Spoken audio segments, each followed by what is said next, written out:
I mean, the great thing is that we meet her in the, in the beginning of this film as Sharon Carter. She sort of exposes herself as who she is, which I think is great. That Cap, finally realizes her connection to Peggy, and I think that immediately creates this understanding between them, that there's an innate trust there, and Peggy sort of creates that for them. And you sort of slowly see the relationship progress. You see a bit, in The Winter Soldier, her loyalties to Cap, and in this film we get to see, how far she really is willing to go for Steve, and a lot is at stake for her. She's worked really hard to get to where she is, and naturally, I mean, in theory, she would be siding with Iron Man in the Accords. She works for the government, but she's willing to rebel against that for him, and because she believes in his cause, and I think that's very telling of, where her loyalties lie.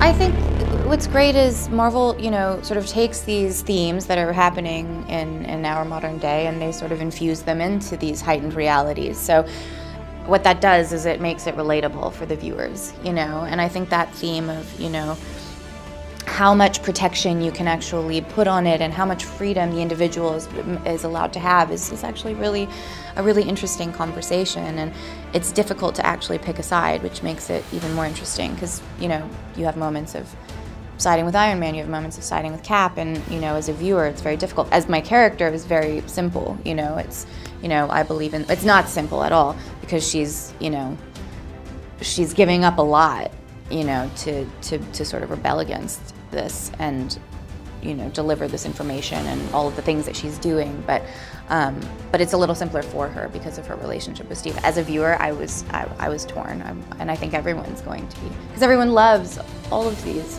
heroes, and you just want to be like, come on guys, get along, like stop it, relax, find a happy medium, but it's interesting.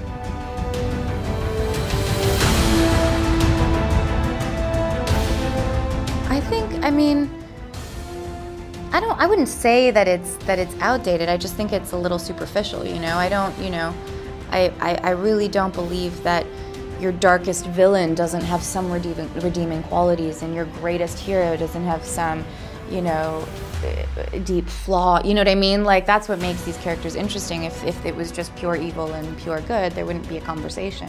You wouldn't even need to tell the story. It is what it is, So the interesting thing is all the layers that come with that, and especially when it's the Avengers sort of fighting each other, and they all stand for something, and they all stand for something good too, or otherwise they wouldn't be an Avenger. So you're kind of like, it's a difficult thing to see, but it's an interesting story to tell.